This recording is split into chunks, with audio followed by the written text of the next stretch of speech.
Thank you. It's okay. Do a 1 minute.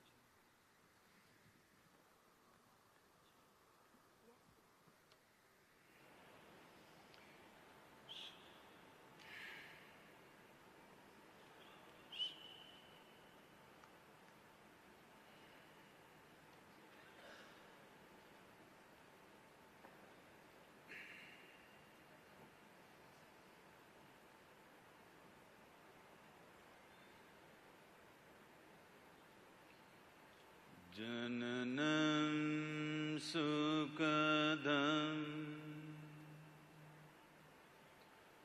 maranam karunam milanam maduram smaranam karunam Alavashadiha sakalam karunam samayadipate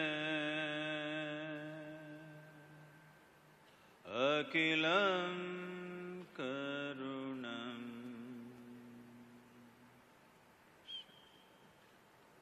Namaskaram. Namaskaram to everyone. Namaskaram. Firstly, it's an honor, Sadhguru, to be sitting here in front of you and being able to have a conversation with you. So thank you so much for this opportunity, and good evening to one and all here. I have to admit that this is the first time I feel stage fear. I've never been camera conscious. I've never had stage fear, even in school. But I was just hoping that I don't get over mesmerized and just don't forget the things that I have in my… I'll be looking away. Yes, please. and the questions that I have in my mind. So, shall we begin? Yes, ma'am. So, I was told that my topic or what we talk about is mission life today. And when I think of life, the first thing that comes to my mind is that life begins right in the womb of the mother, right? And each one of us takes birth in different kind of families, some poor, some very rich families. And they say that it's your past life that determines that. So what is that? What is your view on past life? And is it possible for every person to kind of get to know what their past was? No.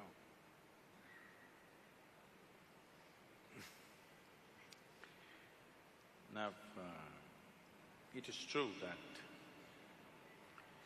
if you… those who have more than one child, I'm sorry, would know this if they paid attention. But otherwise, you can go to a hospital, watch 10 children who are just born.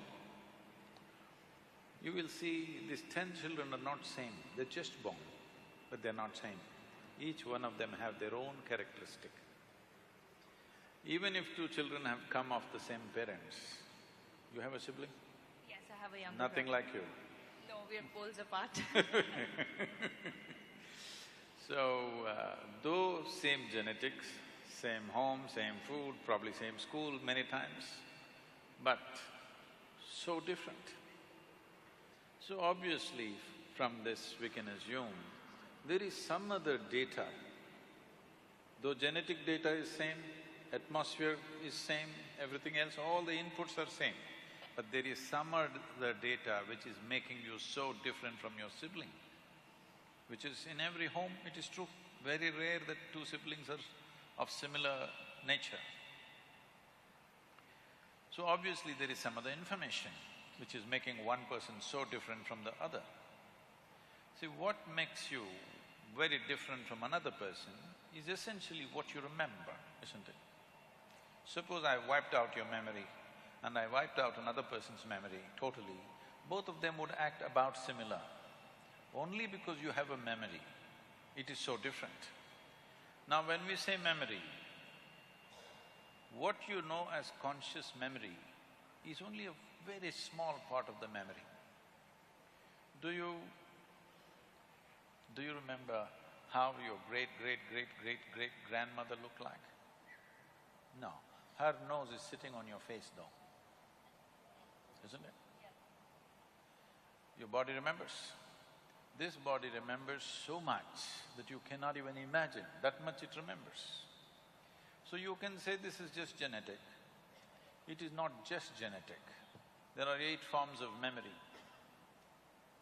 These 8 forms of memory, in the yogic way of looking at things, we say this is elemental memory, atomic memory, karmic memory, genetic memory, and articulate memory, inarticulate memory, and conscious and unconscious levels of memory. So 8 forms of memory. You are normally conscious of only an extremely small part of your memory. How your forefathers were 1,000,000 years ago, still even your skin remembers what should be the tone, isn't it? Nothing forgotten. So there is a tremendous amount of memory here.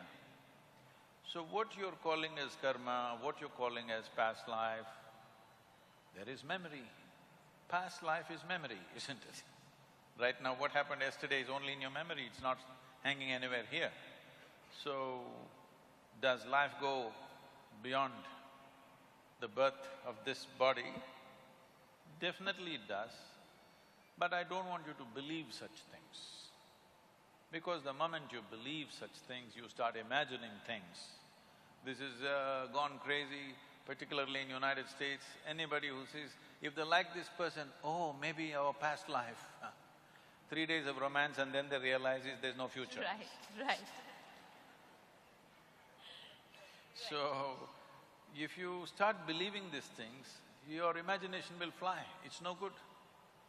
But if you access these dimensions, then it transforms you in a completely different way. Is it necessary for every human being to access these memories? Not necessary, because most people cannot handle the memory of this life, they're freaking. Yes? True that. 10, 20 years of memory, they cannot handle it. If you remind them of 10 lifetimes of memory, what will happen to them? They better not remember. Anyway, a whole lot of things are being done in the… all imported from United States largely, about past life regressions and this and that. These are just psychological processes. With psychological process, if you go to a certain level, essentially you're going into analyzing yourself. With this analysis, you could come to some conclusion, some imagery, whatever. Through psychological processes, you can never, ever break through the barrier of memory which separates you from one life to another. Something deeper than your psychological structure has to be activated for you to know that. Is it possible? Yes, it is possible. But what is the purpose? Now, there are some people on purpose now, it's said, I don't know how much or to what extent it's right, that certain people have patterns in their life, of say failure on work front, or be it relationships, or just they're lucky with certain things, unlucky, and then they're directed towards a direction that maybe, you've got some thing from your past life hanging on, and that's why they go into regression to kind of clear out those layers and auras is what I've heard. So how much is that true? See, essentially what you're saying is certain things going wrong in this life means you are in some way incapable of handling this life. Now I will hand you one more lifetime to you, will you handle it properly? No, that's definitely not the reason why you go there. Sometimes for spiritual reasons, to enhance certain dimensions, we do break through those things, but that is not at all needed for most people because their lives will get totally disturbed by this. I'm just saying, for example, it so happened, let's say you're walking on the street and I'm just making this frivolous, okay? You're walking on the street and you saw a street dog and you remembered, oh, this was my brother in my past life. And you ran after the street dog, but the dog doesn't remember. You know what'll happen. So you should not believe these things. But does it exist? Definitely it exists. So the attitude that you must take is you do not believe these things, but you do not disbelieve these things. You don't mind knowing You clearly understand life is much more than what you think. So there could be any number of possibilities. If you want to explore, if you're interested, I can give you a method how to explore. But just believing something, because somebody says in your past life you were this, you were that, this will only destroy the present life, because you will go from reality to hallucination. Right. But as long as it's just to get an idea, just for fun, inquisitiveness sake, then it's fine. No, it can get you into serious trouble. Right. But then you do agree that there are soul connections, like the souls remain the same around. I mean, that's what I've heard, that people say that your family or your near and dear ones… Which one are you talking about, the right one or the left one? The souls? Yeah. Well, both. They were together in the past life. So I'm talking about both together. So you already found your soulmate, huh? Right. I think only in my slippers I found my soulmate. So does that happen? Like they say that your friends or your families or, from your past lives to now, they remain the same, or the souls around you are the same, or maybe in form of your friends.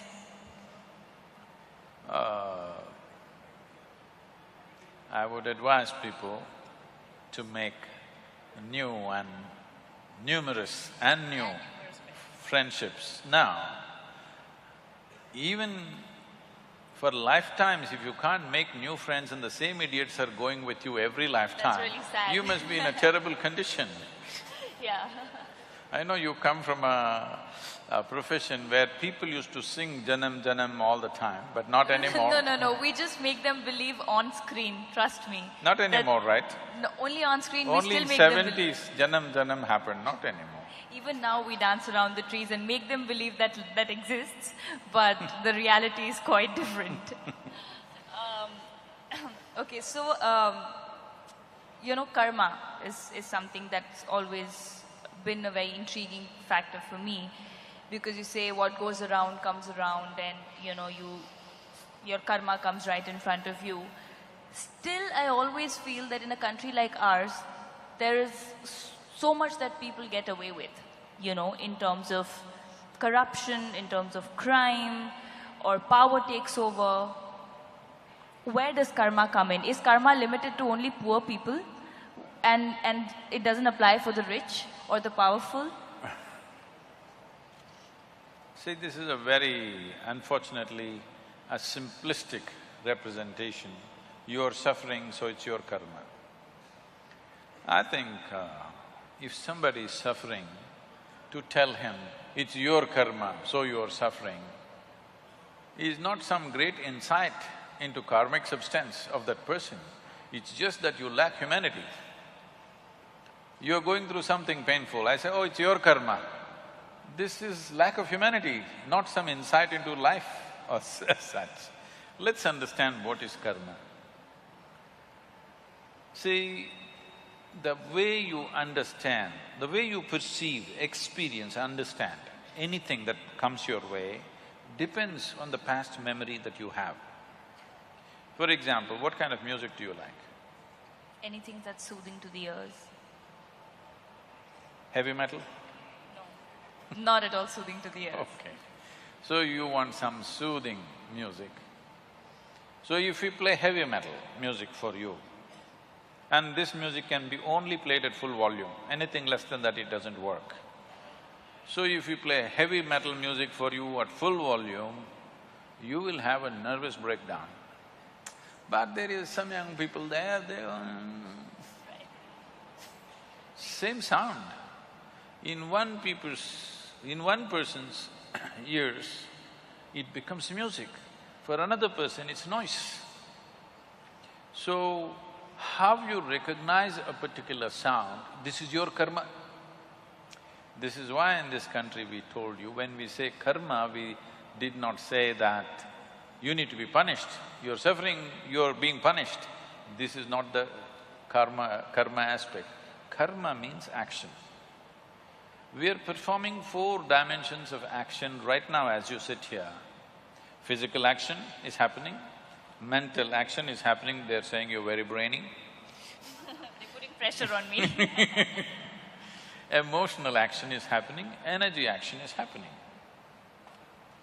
These 4 dimensions of activity, today, from the moment you woke up till this moment, how much of these 4 karmas are you conscious? I guess the physical karma, because your physical action and the mental action. To what extent are you conscious? Don't calculate, I'm telling don't you, know. it's well below 1%. I'm sure.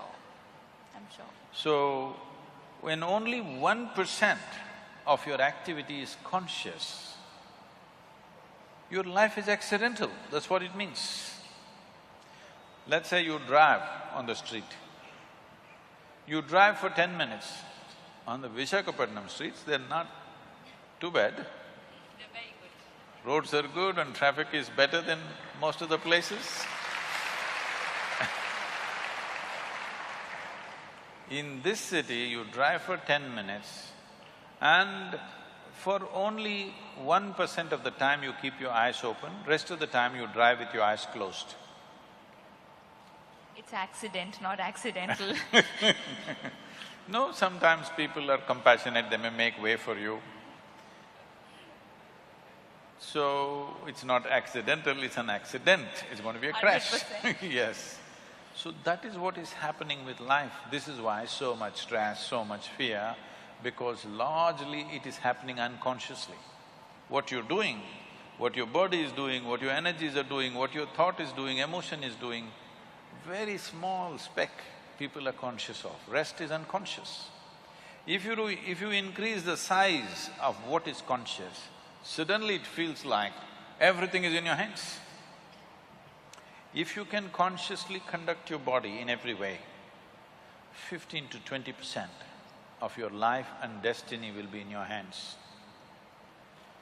If you can consciously conduct the thought process, 40 to 50%, along with thought, emotion also, if you conduct it consciously, anywhere between 40 to 70% of your life and destiny will be in your hands. If you can conduct your very life energies consciously, 100% of your life and destiny will happen the way you want it. If you become available to a dimension of intelligence within you, which is beyond you, which is… we call it chitta, you can call it grace, you can call it whatever. If you become available to grace, you not only are in charge of your life and your destiny, you can also take charge of the life and destiny of 1 million people around you. This is available to a human being. Will a human being explore these dimensions, or do they want to just eat, sleep, reproduce and die one day? It's up to them. But no matter who you are, what kind of work you do, how much money you have, what you do, you can try to forget it, but mortality is hanging in your face, isn't it? Most people don't get it unless a doctor gives them a terrible diagnosis or they get very old. But isn't it true, as you inhale and exhale, if the next inhalation doesn't come in, you're gone, poof. So fragile this life is. At the same time, it's so sturdy, how many things a man can do? But, woof, it'll be gone. When we are here, we think we are everything. What we don't understand is, as you sit here right now, countless number of people have walked and sat on this planet like you and me. Where are they? All topsoil. We're mere particles. Huh? So we're mere particles which Yes, will just… unless… this will also become topsoil, unless somebody chooses to bury you real deep fearing you may rise from the dead. You know, there have been instances. Yeah. Can I tell you a joke? Sorry? Can I tell you a joke? Yes, please. This happened. There was a couple in Texas, over 70 years of age. It was their 40th wedding anniversary also. They've been planning, they've been always wanting to go to the Holy Land of the Jerusalem. But being in business, children, this, that, they never made it. Over 70 years of age, now they got the opportunity. Both of them went. They were overwhelmed by the whole situation there. They walked the streets, they walked in the street where Jesus is supposed to have walked. You know, Jerusalem reeks of history. Every stone, every cobblestone reeks of history. Then they went to that place where Jesus is supposed to have walked upon water. They were completely overwhelmed, thoroughly enjoying their trip, but unfortunately, the lady had a heart attack and she died. You know it happens. Then he was making preparations to take the body back to Texas. Then the local people approached and said, see, this is not a bad thing. Your wife has died in the Holy Land. This is the place to die. So there is no need to go to Texas, and above all, it costs you $18,000 to transport your wife's body to Texas. We will do it here. $18,000 plus local charges there. So for you, a special price because you are from Texas, $20,000, we'll do everything. The man thought about it and said, no, I will take her to Texas. They said, no, no, no, you are under stress, you know. Please don't torture the child, whoever.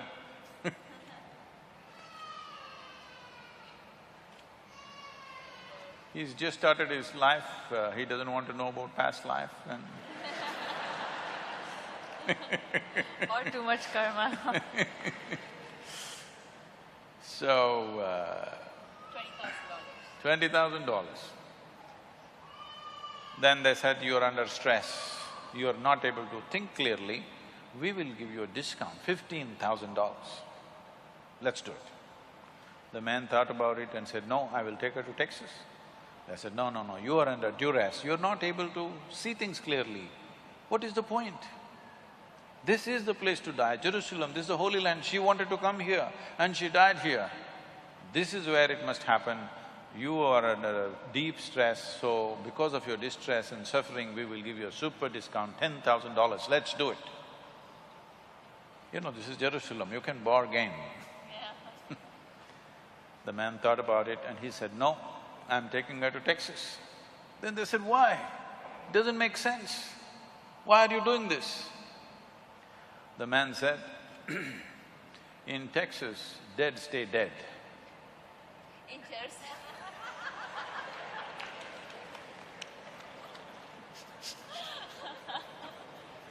Well, he didn't want to risk it. So, we are sitting here right now. We will fall dead and become part of this earth. Somebody else will be walking over it in no time. It's a brief life. It's a very brief life. Especially if you're joyful, it's a very, very brief life. Have you noticed this on a particular day? Yeah, happy days just Happy pass days just go this. like a moment, miserable days take a long time. They- So only miserable people can have a long life. If you're joyful, before you know what hit you, it gets over. So in this brief life, is it not important that extremely brief life, for the immensity of what a human being can be, this time that's allotted for us is too little. But in that people get bored and they kill themselves Very unfortunate. without ever exploring the nature of what this life is about, simply because people's physiological and psychological drama has bigger than the existential realities in which we are. But that's also because Sadhguru, a lot of them are not aware of what the reality is. That's because they don't know how to act in their life. No, They're there's- thinking it's real. You need to tell them. Right, like you're showing them a path, and No, which you is a need great… to tell them it's all an act. Well, unfortunately, somehow I feel the large percentage in our country is still struggling for the basics, which is the food and the shelter and home and clothes. So for them, that is it. That's meeting their ends is tougher. That So- is an unfortunate reality. Still, basics like food and shelter have not happened. Right. That's a different thing. But believe me, those who are successful are suffering a lot more than those who are not so successful. I'm constantly working with business leaders around the world, and I see most successful people have the longest faces. I agree. I don't know what makes it so difficult to just put a smile on your face all through the day. So, if people don't have anything to eat, that's a different situation, we have to fix that, there's no question about that. But people's psychological drama, what you think and feel becomes bigger than the creation. True. Because of that, life gets all messed up. After all, it's your thought, you can make it any way you want it. After all, it's your emotion, you can make it any way you want it. But that freedom and that awareness is not there simply because less than 1% of it is conscious. Rest is all in reaction to something else. So now you said, most of it is we're not conscious about the actions. And coming back to my question where my main point was, what if it's a consciously bad karma that a person does, say a murderer or somebody who commits crimes, or there's so much happening in our country today. Now, where does karma fall in place? Because my question was, in at least our country, it's not like the Middle East where people are highly punished. There's a lot that you can get away with. Because a lot of times, just the way they're living itself is a punishment. So, we don't think we have to punish them further. No, but there are quite a lot. I mean, we all know that, there are people who get away with a lot of things, and very unfortunate that it is. But is it somehow, somewhere that we are not able to handle things properly in our country and we blame it on karma? See, it's not just in this country, everywhere it is there. Here we have over 10,000 years of culture and history, so we have learned many more tricks. We have learned many more tricks as to how to do these things. Essentially, karma means action. As I said, 4 dimensions of action. In the physical world, action naturally has a consequence. It is not like somebody is sitting up there and they're going to punish you for this or that. You said if a consciously negative karma… See, what is negative and positive is not in the action, it is in the volition, it's in the intention. I'm sorry to take such an example, but you come from an army setup, your family is there. Armed forces means we have built armed forces mainly so that if somebody bothers us, to kill them.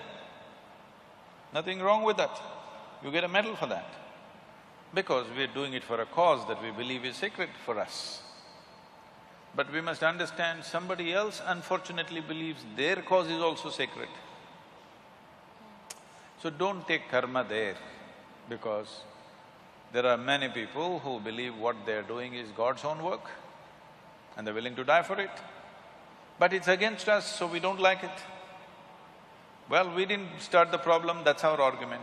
That is at the level of political, social situations, yes. But now you're talking about an inner situation. An inner situation is only by intention.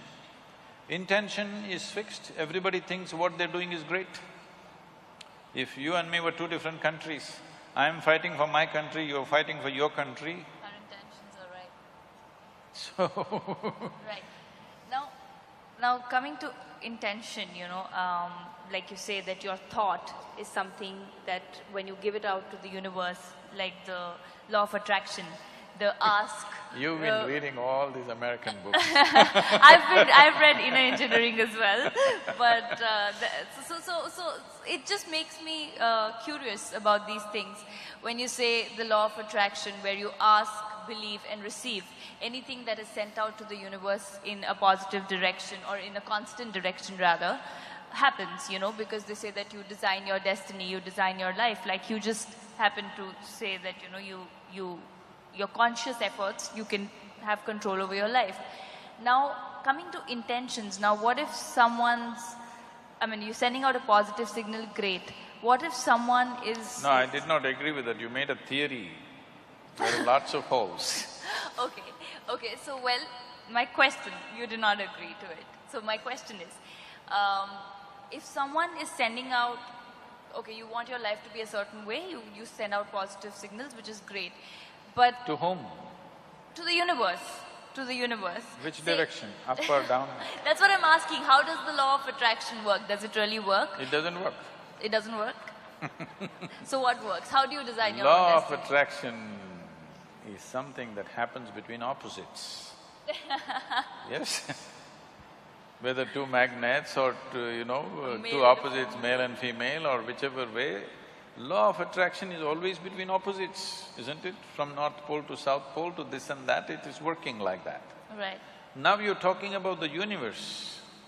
So that means you are an alien to this universe? Part of the universe. If it's part of the universe, what is there to be attracted about? Well, why do they say then you can design your own destiny? You can determine your destiny, you should. That's what being human means. Right. See, if you had come here like any other creature on this planet, they have compulsive cycles. They live by that, it's okay for them, because that's all they're capable of. Once you have come as a human being, everything that you can do, actually if you look at your life, you're not doing anything very greatly different from what the other creatures are doing. They are born, you are born, you grow up, they reproduce, you reproduce, they die, you die. Nothing very different. But these same simple things, we can conduct them consciously. That is the significant thing about being human. The moment you conduct it, let's say you conduct your hand consciously, now this hand will do what you want, isn't it? You won't simply sit here and do like this. Now this hand will do what you want. Suppose you conduct your thought consciously, now your thought will do what you want. If your thought was doing what you want, how would you keep yourself blissful or miserable? Blissful. Blissful. Yeah, If you're blissful, would you go in search of happiness? of course. Huh? No, if you're blissful, you're just If you're satisfied with it. blissful, would your life be in pursuit of happiness, I'm asking? You'll be in a state of… Yes, you're blissful. So these things that people think are the greatest things in their life, to be peaceful, joyful, nonsense, wouldn't mean a thing to you, because you're blissful. But you can't say that to them, they'll feel insulted. You have to… You have to play the tunes. But essentially, if your thought and emotion was taking instructions from you, you would keep yourself in the highest level of pleasantness, whatever that is, isn't it? Correct. Yes. If that happened, your entire life process will come to an ease, total ease. Right now this is because you're a crouching tiger. You have to go get something, always. There is nothing to get. If you sit here, your life is complete. Now it's at ease, total ease. When it's in this kind of ease, it will become perceptive.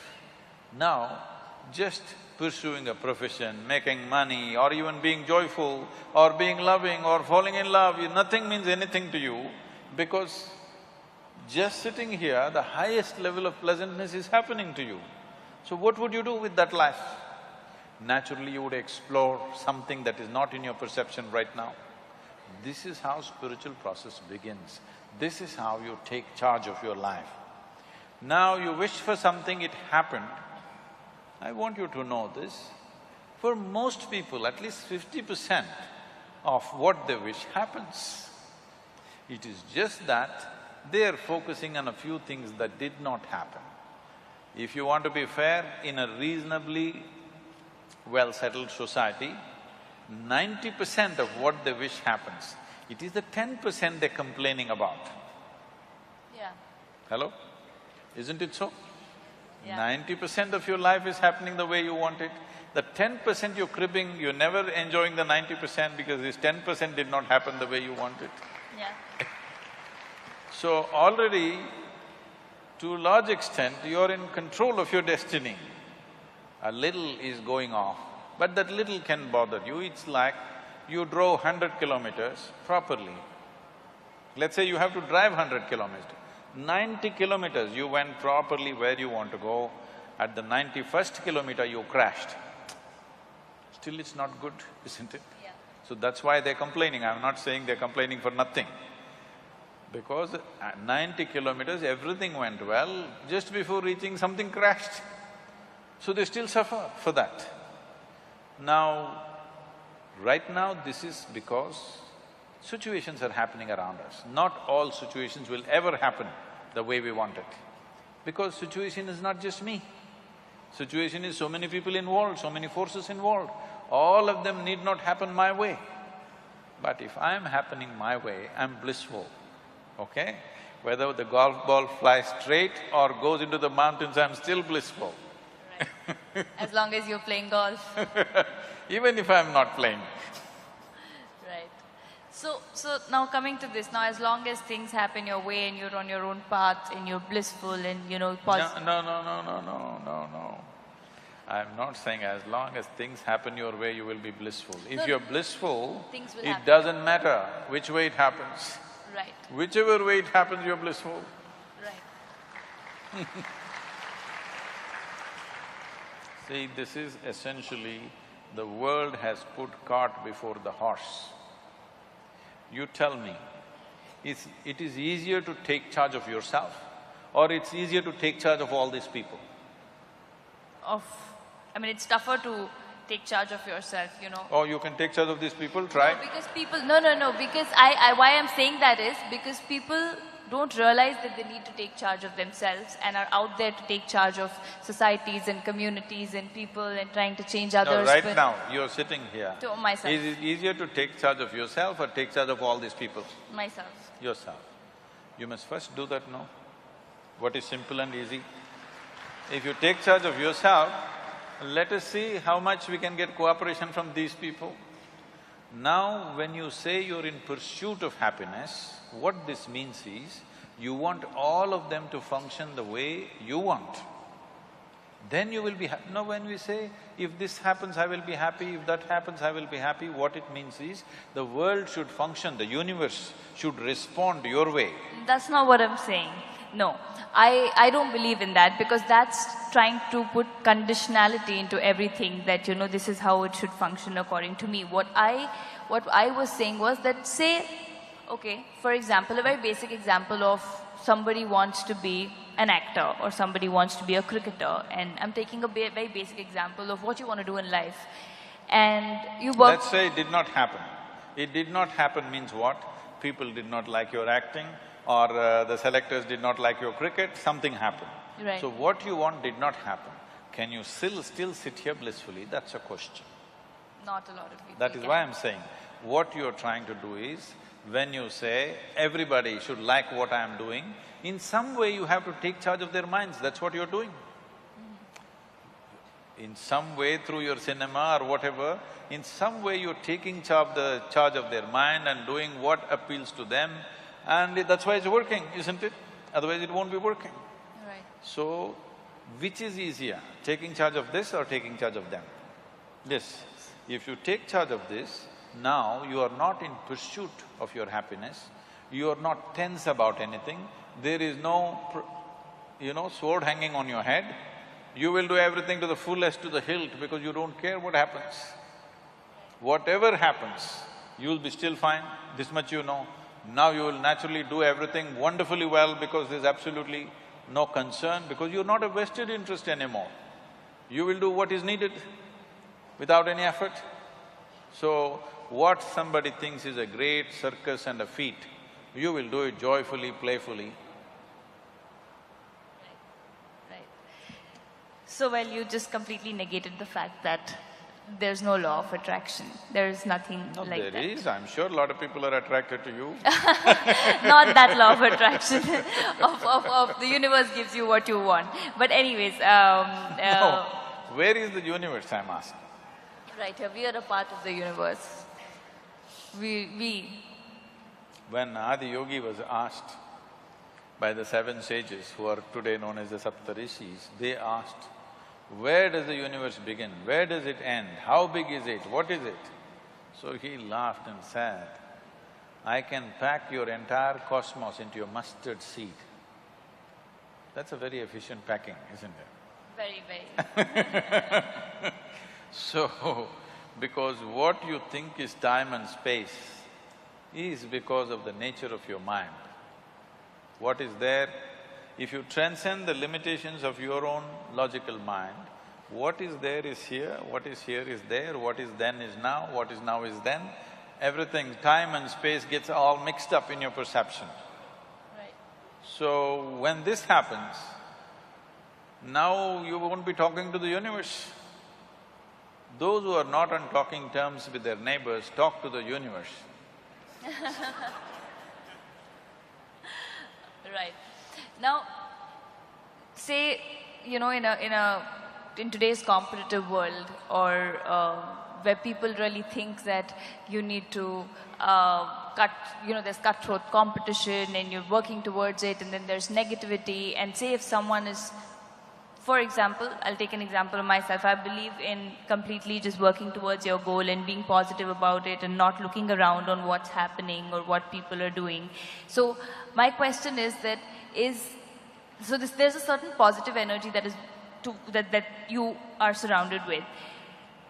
Does negative energy really affect a positive energy? Like, you know, people talk about evil eye or drishti, that in our Indian culture is so much, which I don't believe in personally, but you know, you hear from your relatives or people around that if you've done a good job, there's drishti, you know, you should come and do this puja, and there are rituals that are followed. So can a negative energy harm a positive energy? See,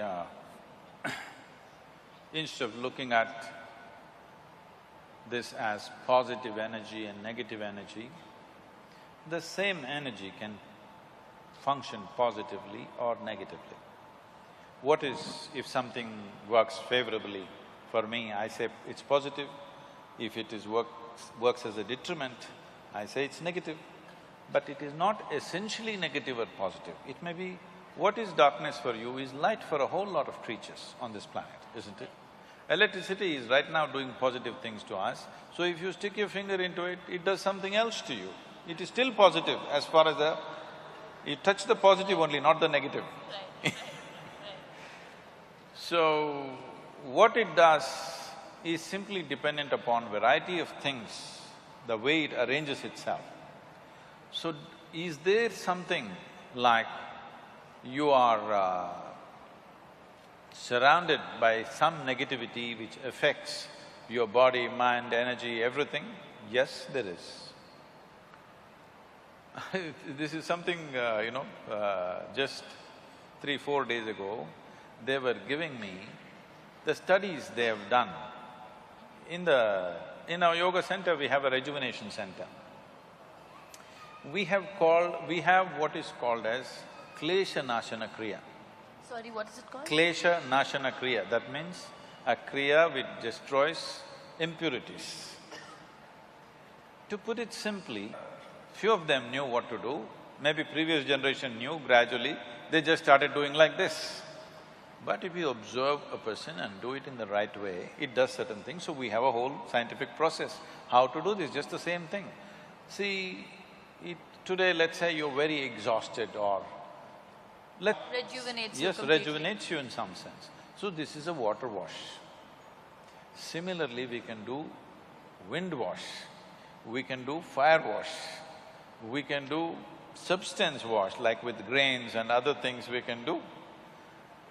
So what this is like a fire wash, but it needs to be done in a certain way. Water can touch our body, water can touch our skin, there's no problem. Fire cannot touch your skin, it needs to be done in a certain way. They gave me this study report which is amazing. There is a record of children who have come with this ADD and these kind of problems. 21 Kleshanashanas, they're completely free of medication and fine. No medicine, no any kind of treatment, nothing. Just fire wash 21 times in 21 days and they come out clean and no medication, nothing, they're fine after that. There are any number of records. I was just looking at this 4 days ago and it's amazing. But this, all our grandmothers wanted to do. They did not just do. I remember many times, when I came home from outside somewhere as a little kid, my mother would look at me and say, I think you need drishti we must take. I said, come on, rubbish, I don't want any drishti. But she wouldn't let me, she would make… I would be running around, still she would be doing something. I don't know whether it worked or not, I was too whatever mentally, too against all those things. But today there is proper record of what it does to people, tremendous things it's doing to people. So that means it does exist. It does, I mean there's no question about it. It does. The question is, do you know how to do it properly? We are thinking of… after looking at this, I spoke to the people who are doing it and said, we must give large-scale training to people. We must even produce videos and put it out so that everybody knows how to do it in their homes. Because this is such a simple thing that anybody can do at home and it has tremendous impact. So that means it's that simple for someone to just put drishti on someone and then they suffer? Like, say in terms of ailment or like they saying take off drishti, say suppose I don't believe in it at all. And I believe, like same, like you said, your mother would run around you like… and you didn't believe in it, I don't believe in it, and I feel that if you're a good person, these things can't harm you. If you're doing your things the right way, how can someone… I want you to know, a lot of good people go through works in this world. Sorry, go through? Lot of good people go through terrible works in this world. Yeah. This is not a movie, this is real life, where a lot of good people suffer like hell, isn't it? Right. This brings to the first thing, that means good things don't always happen to good people. Oh, not at all. Because… Unfortunate. I must tell you this. A lady was driving in Minnesota. She had a flat tire. And she got out. She had never handled a flat tire. Have you ever? No. No? No. Once when my driver was with me, so I was… I was okay. So, she had never handled it. She was in a party clothes with high heels. She struggled, she put the jack lifted. She was terrified because she had parked in front of a mental asylum and there were all kinds of strange sounds coming from inside. So with great nervousness, she somehow took out the wheel, unbolted, took out the wheel, then she got the heavy, the spare tire, she got it out of the car with great difficulty carrying. She had put the 4 nuts in a hubcap. These days there are no hubcaps, they used to be hubcaps. And tottering around on her high heels, she stepped on the hubcap. On these 4 nuts flew in 4 different directions. Now she did not know what to do, no nuts, how to fix the wheel. She just stood there dejected. Then from the 3rd floor of the mental asylum, a young man who was there called her, "Hey lady." She looked up terrified. He said, "See, take out one nut from the other 3 wheels and fix this wheel. With this you can easily drive to the next gas station and there you can fix it up." She did just that. Then she looked up at him in gratitude and she said, "You are such a smart young man. Why are you in this place?" He said, "I may be crazy, I'm not stupid." So, people may be good, but they're stupid. Stupidity, you pay. Stupid means just this. There are many levels of stupidity, but the worst kind of stupidity is just this. Your own thought and your own emotion doesn't take instructions from you. Tell me, it's your choice. You can either label yourself crazy or stupid. Your own thought. See, if it so happens, my hand starts slapping me. Somebody comes to do something to me, I can take care of it. If my hand starts slapping me, what is the solution? Nothing, you're just crazy. Yes, you get slapped all the time. So most of the time, this is all that's happening to people, is their own thought and their own emotion that's freaking them all the time. Who else is poking you? Right. When was the last time somebody poked you with a dagger? Hello? When was the last time? Nobody ever poked you. Huh? You know, she's saying, no, even if you're in politics, nobody poked you. But you are busy poking yourself all the time. So, it's up to you to choose the label. You're either stupid or crazy. None. Would want to choose none. Okay. So, my next question is about astrology. As to… All this time you're talking about taking charge of your destiny. No, that's why I want to know that does it really I mean, how… to what percent is it actually relevant? Is it true? Can people really tell your future?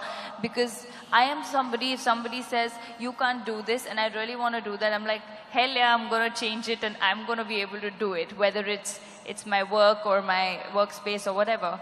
So, how much of astrology is true? How much of people can predict your future?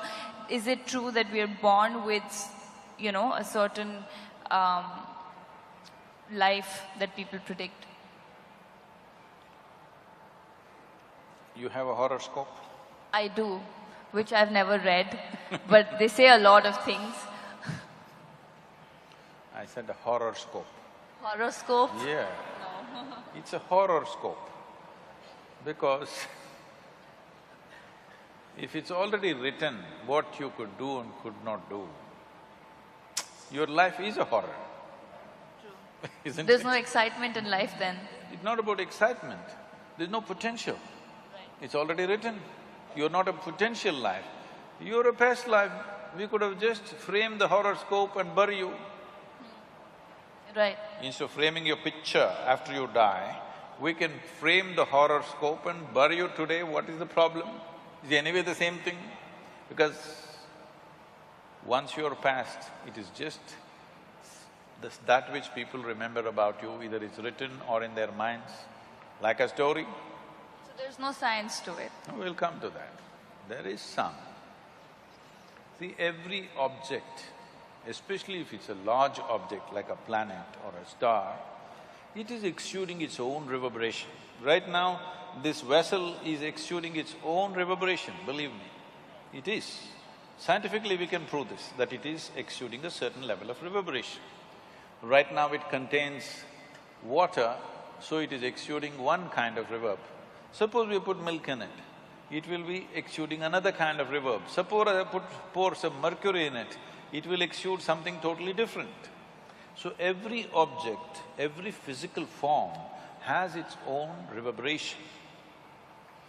Now, if I don't have an established way of being, now this vessel could slowly influence me. To such an extent, many people, they touch a vessel and after that they can't keep it down. Don't literally take a vessel. Many objects, they touch it and after that they can't keep it down, isn't it? Because without the reverberation of that, they cannot exist in many ways. So when this is the case, a planet could have its own reverberation. Now, it is up to me whether this vessel will determine my destiny or I will decide the destiny of this vessel is up to me. Because, I'll ask you a simple question, between inanimate objects and human consciousness, which do you think is of a superior dimension of function? Of course. Of course, human being, isn't it? In a way, this is also a piece of the planet, it's just earth, isn't it? It's just the soil. Either we get it now or one day we'll get it from the maggots, but it is the soil. But here it reverberates in a certain way because it's conscious, it's intelligent, it's many things, very brainy. Hey, you got a certificate, I don't have, so I'm using it. You have a certificate from the world, everyone's here listening to you. So, this is conscious. This should determine the nature and the destiny of the inanimate object. When I say inanimate object, what you call as a planet, all the 9, 11 planets are also inanimate. Yes, they're big, but they're inanimate. The stars that you're talking about also are inanimate, and many of the stars that you believe are there are not there, actually. Yes, many of them are actually not there. They died long time ago. Because it takes light years for the light to reach you, you think it is there, but they're gone many million years ago. So, inanimate objects should decide the destiny of human consciousness, or human consciousness should determine the destiny of inanimate objects, which way it should be. This should decide, isn't it? But right now, a whole lot of people are allowing inanimate objects to decide their destiny. They definitely have an influence. Will you allow it or not is the question. Do you know that on full moon nights and no moon nights, we are on the coastal city, the waves are coming up, tides. Do you also know, people if they're psychologically disturbed on those days, they become much more disturbed? Yes? I'm asking you, this is between you and me. Do you go crazy on full moon nights? No. No? I never go crazy. I find it hard. So that means the full moon, which has such a big influence on the ocean, such a big influence on that person who's mentally fragile, has no influence on you. So, the thing is whether you are going to allow it to influence you or will you influence it, is the question. Full moon is only rising certain things within you. If the whole ocean is rising, obviously all the fluids in our body, including our blood and everything else, all the gland secretions, everything is rising. It doesn't create madness. If you're little crazy, it'll make you more crazy. If you're joyful, it'll make you more joyful. If you're loving, it'll make you more loving. Whatever you are, it enhances you a little bit because it's pushing it up. Over 70% of this body is fluid, isn't it? So if the ocean is rising, is nothing rising? Definitely something is rising. So full moon day means, in this country, full moon days and new moon days were the real holidays. Because it has something to do with our life. On that day you go to the temple, on that day you meditate, on that day you spend with the family, all kinds of things. This was important. We took away that science because our bodies and our existence is very deeply linked with the solar system, the way it functions. But will we ride the cycle or will we be crushed by the cycle? This is a choice that we have. If you learn to ride it, it'll be fantastic. If you don't learn, of course they'll crush you. Of course. So it's all about the willpower and the internal… Conscious, being conscious. consciousness. She's saying we have spoken enough. Oh, okay. She's saying we have only 20 minutes left. Okay. So she wants me to wrap it up right now. No, I'm kidding. Yeah, so I suddenly… my chain of thought went there, should I do the audience question, should I ask one last question? But my last question, Sadhguru, would be, whenever anyone talking to you or listening to your speeches or following you, or me, for example, also feels that life is really simple, and it's beautiful and it's full of love everywhere. We are love, things around us exude love, things around us have life. But how difficult is it for people to understand that life is simple, and why do you think the smallest of the things have been complicated by human race so much, be it relationships, be it marriages, be it love, be it work? There's just so much superficial things overcoated. and people are just missing out on small joys of life, and they just don't live life the way it's supposed to be. What is it that you would say would be step one for everyone to start at least looking into that direction of feeling that life is beautiful? Life is neither beautiful nor ugly, nor is it love nor hate. It is just that you can be beautiful within yourself, or you can be ugly. You can be loving, or you cannot be loving. Everywhere love is exuding, no, this will take you to a la-la land. No, I mean, it's nice. You don't have to have conditions I mean, everyone's lovely here. I don't have a problem with anyone, but not everyone's gonna look at it that way. Now I must tell you something. This happened. A young widow went to the cemetery to visit the grave that she was dedicated to, but she had a 7-year-old boy. That boy ran all over the cemetery, reading all the inscriptions. He's just learned to read and write, so he's reading all the inscriptions all over. Then he came back to his mother after 20-30 minutes and said, "Mama, where do they bury all the horrible people?" Everybody is beautiful is not true. Then this is la-la land. It's not true, people can be extremely ugly. But if you are beautiful, even that ugliness you can transform to whatever extent you can. Will everybody come your way? No, they will not. If they don't come your way, will you become ugly? No. That is the important thing. Right. When things don't happen your way, are you still capable of being a beautiful human being? That is all you have to fix. Right. If that one thing if you fix, everything is fine. When nothing happens your way, are you still a beautiful human being? See, you must understand this. This is the only thing that this culture has ever worshipped, I want you to understand. Since yesterday, people have been reminding me of this because there is also a real estate issue today. You know, Rama is hugely worshipped. Even today, he is having property problems. Yeah. He had continuous problems. Young prince, grew up well-educated for those days, very balanced, nice young man, gets married to a young, beautiful princess. For some political reason, he has to leave his kingdom and go to the forest. I know in the movies, in the Rama Rao movies and also Ramanand Sagar's television serial, Rama and Sita are in the forest and all romance and all this. That's not how it works in the jungle. I've lived in the jungle by myself alone for weeks on end. When I used to come back after 2-3 weeks in the jungle, even my parents wouldn't recognize me, they would look at me, what has happened to this guy? Because insect bites all over and your face is swollen and it's a different thing. Living in the jungle is not fun. Yeah. It is fun if you enjoy it, I did, but it's not easy on your system. So this young princess, she's not Adivasi or something, she's a princess. Taking her and living in the jungle is not some romantic story. It's a hard thing. The idea of sending him to the jungle is so that he must suffer, isn't it? Right. As if that was not enough, the Sri Lankan people came and kidnapped her.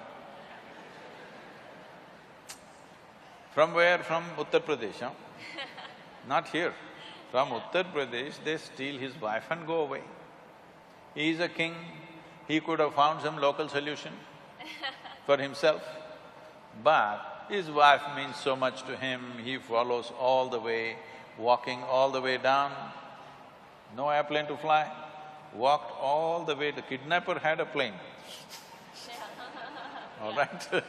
But he had no airplane, he walked all the way, fought a battle, and then burned down a beautiful city, somehow took his wife back and went home. She became pregnant.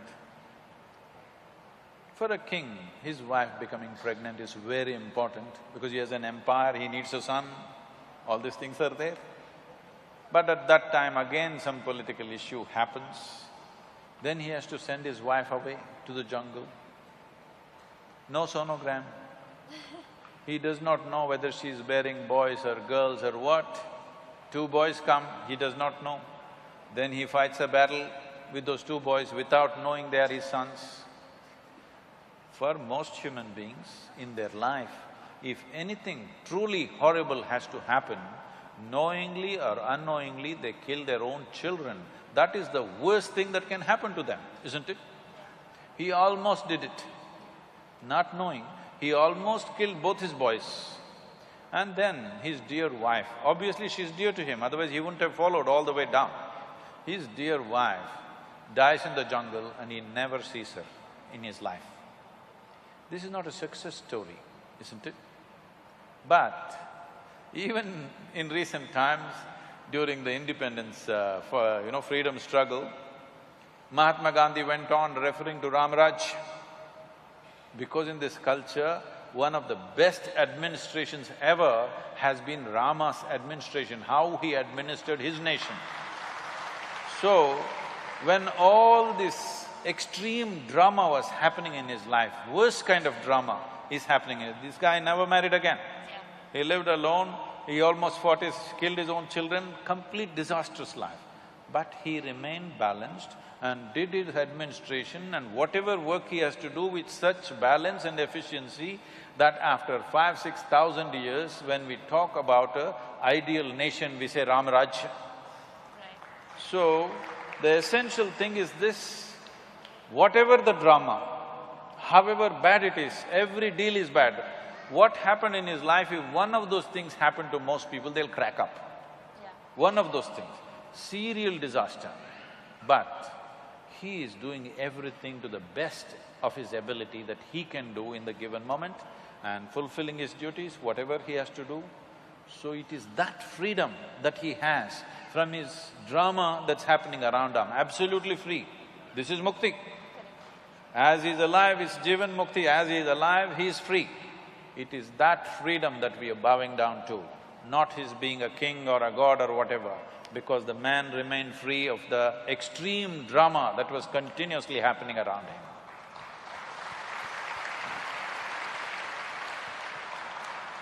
And now we can take questions from the audience. You're in the movies, but I have more drama going around me all the time. We only act that there's drama on screen. Yes. There's someone there.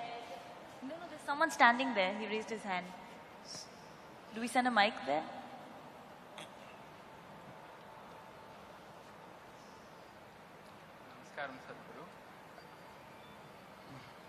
Namaskaram, Sadhguru. I have a question.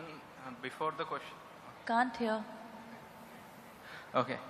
Before the question, I have to share my experience for a minute. No, just stick to the question. There's very little time. Okay, fine. And I have sometimes my longing for the enlightenment or to touch the peak of life, it bubbles up sometimes and it goes too high. I got tears in my eyes and then it just shut down and it normals again. And my question is how to keep that longing constantly high so that continuously I can touch the peak of my life. He's asking you. You're asking me? You're asking… I was trying to… The audio is not that clear. He's asking you, obviously. Oh.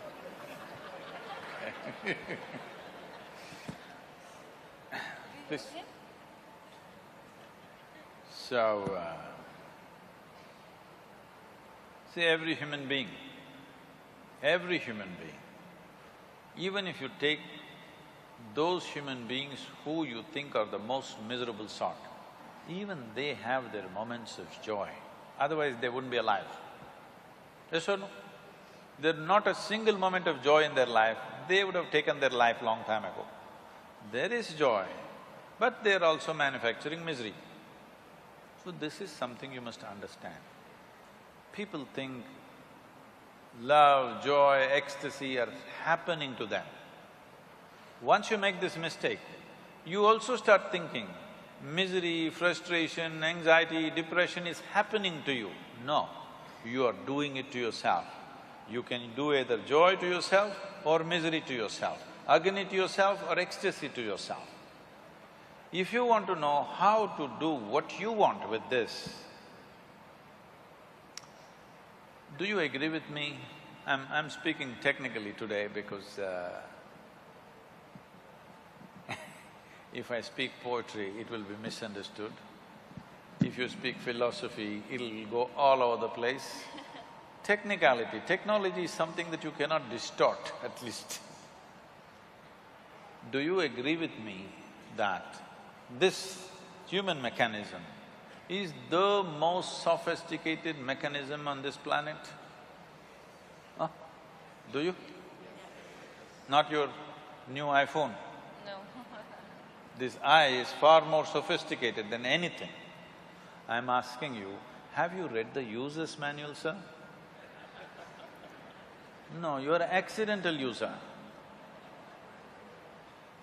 If you're an accidental user, how will it work? By accident it'll work. Once in a way, tears of ecstasy came. Next moment, depression came. Obviously, you're accidental, isn't it? From ecstasy, if you at least came down to bliss, all right, some slow down, we can gas it up. From ecstasy to misery means what? You're accidental. Your joys are accidental, your misery is accidental. When over 99% of everything that you're doing right now, the four dimensions of karma are accidental, how will you ever sustain anything? There is nobody here who do not know joy. Their only problem is it's not sustainable, isn't it? So if I teach you a simple method with which you can create a chemistry of blissfulness, are you ready? Once in how many days will you do it? Hello? He doesn't know. It's okay, I know once in how many days he will do it. Because I've been teaching for 35 years now. I know once in how many days they will do it. Today I can show you millions of people around the world. For me, not a single day passes without me witnessing tears of love and ecstasy. Somebody around me will be shedding tears of love and ecstasy, wherever I go, whichever part of the world. The first time I went to Moscow, when I get down at the airport, a bunch of people are standing there with all tears. I said, when did this happen to the Russians? I never came here. Said, no, Sadhguru, we've been watching your videos and they don't understand English. Some Russian guy that we don't know is translating and putting it on, okay? And they're all standing there at the airport crying. Why I'm saying this is not some magic. This is a little bit of engineering yourself. One man's magic is another man's engineering. If 500 years ago, if I flew, you would think I'm a magician, isn't it? Today you say I'm a pilot. Yes or no? So similarly, somebody being miserable, somebody being ecstatic is not by fortune and misfortune. Somebody is handling this right, somebody is not handling it right, that's about it. I'm here, alive, still going around doing things. This is the time to learn and make it happen for yourself, that you learn to engineer this the way you want it. If you like misery, I have no issue. I won't seek your company, that's all. If you like misery, I will not deny to you. I'm not telling you everybody must be ecstatic, be whatever you want. If that's what you want, that's what you should be. But you want to be in pleasant states, but you're in unpleasant states, you better fix yourself, isn't it? Other question there. Can we have a mic sent there, please? Oh, Mystic One, what is your take on time travel?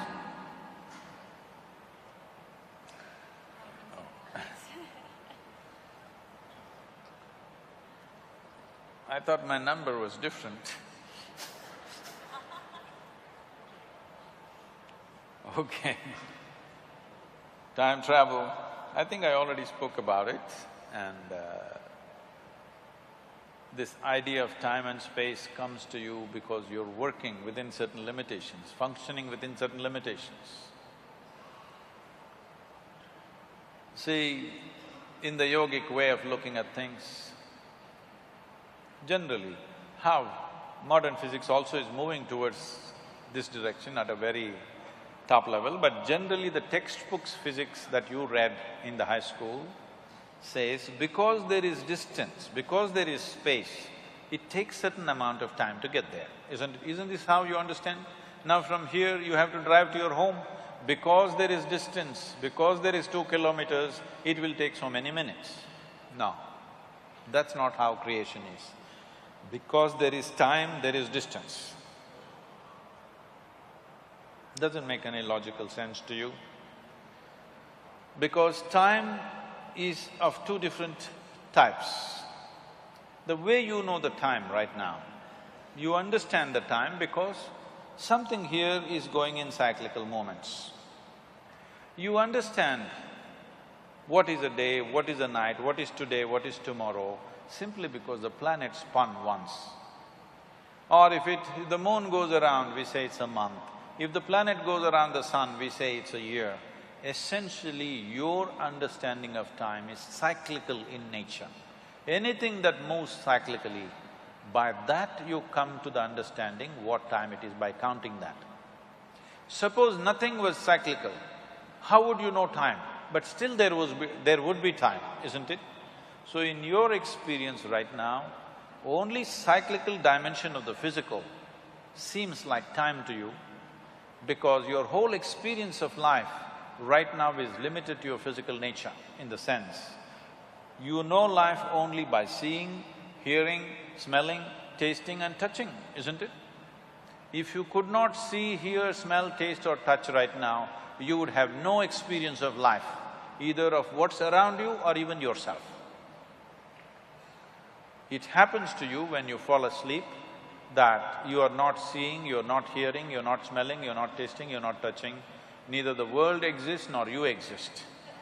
But if you transcend that limitation, that you do not see, hear, smell and taste, but you're still there, if this happens to you, you would understand what I'm telling you, that time is first. Because there is time, there is space. So what happens, the time that you know due to the cyclical movements is called kala in India. Kala. Kal. The Hindi people cut everything into kal. It's kala or kalam. So what is kala? Also means darkness. Space is always dark, isn't it?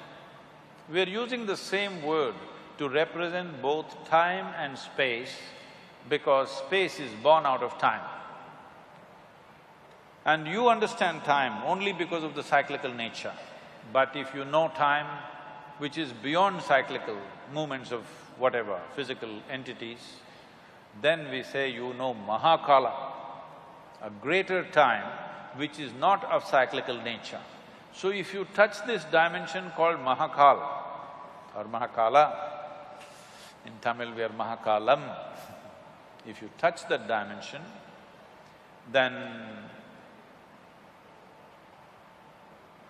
there is no time for you. It's not that you travel in time, there's simply no time for you. There's no such thing as time for you. Everything is here and now. Any other questions? I think. Do we have? This is the last question. Get this lady, one of the girls too. Okay. Who do we take? You pick. It's up to you. Hello, Sadhguru. Hello, where? Oh, somebody. Here, straight to you. Oh, there, right Yeah, there. yeah. So, good evening. Are you? Right side, Sadhguru. There. Standing. Third row Okay. from the One bottom. with cream dress. Okay. You just have to wave your hand, then we will figure out. I did We raise got my it. hand. No, that's fine. Hi. Yeah. All right. So, Sadhguru, my question is to you, is dharma definite? If it is not, does it make an individual opportunist? Well, we went from karma to dharma now. See, the problem with this country is, there was a time when every generation produced thousands of enlightened beings, realized beings. sages and seers and mystics were all over the place. So, the vocabulary of the most profound became vocabulary of daily usage also. Because of this, people are always throwing these words around, mukti, moksha, prarabdha, karma, dharma, this one, that one, everything, without understanding the full depth of what they're uttering. Simply, loosely it is being thrown around. Now the same words are being picked up by the West. Karma, dharma, everything is becoming part of English lexicon. So, when we say dharma, we are talking about… the word dharma literally means law, not religion. So we said, you have definitely heard, even in the political circles, they've been using Raj Dharma, this Dharma, that Dharma. There's a Dharma for the husband, Dharma for the children, Dharma for the wife, Dharma for the Raja, Dharma for the Praja. They're just talking about unwritten laws that all of us should follow for conducive function of a society. And Atma Dharma, they said, dharma are the laws which govern our inner nature. So these are laws, these are not morals, these are not ethics, these are laws. When we say a law, we're talking about… in science we're using this word law. That is the appropriate way of dharma. Now the dharma is, if I take this flower, though it is a flower, light and beautiful, if I drop it, it'll only go down. This is the law of gravity.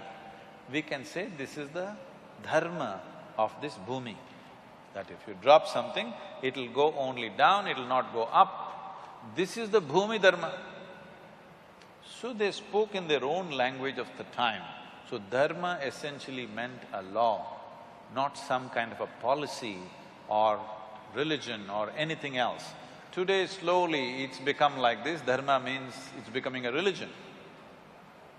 When we said Sanatana Dharma, we are talking about eternal laws. If you say eternal law, obviously these are laws not about physical nature, but about inner nature. So the laws that govern our inner nature are eternal laws. It can't be yours or mine, it is the nature of the universe. It is the nature of the life that is here. It is not that it belongs to any one community or the other, it is the very nature of life and existence. So, if you are in tune with the laws, you will fly. If you are not in tune with the laws, you will get stuck. A simple thing. Right now, this is being taught to everybody in the management schools, everywhere, in the homes also, you must make your mark in the world. Then the planet will be all dented by the time you leave. With the kind of population we have, for sure. Yes. You must leave your footprint and go. You must understand those who leave footprints shall never fly in their life. This is the law. We'll leave it here.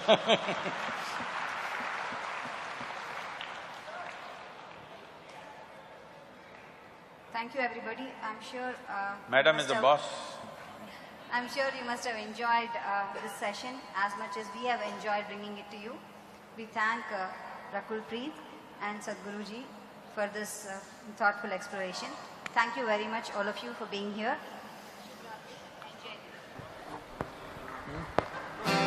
Want to say something? Want to say something?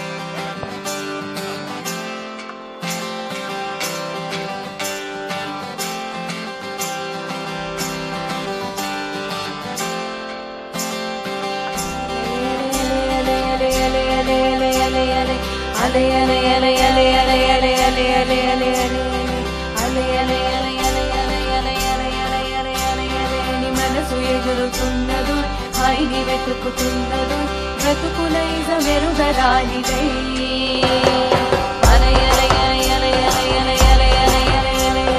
మనసు ఎగురుతున్నదు హాయిని వెతుకుతున్నదు బ్రతుకులైజ మెరుగరానిదై నేనేదో హైలేసా నేనేదో హైలేసా ఏనేదో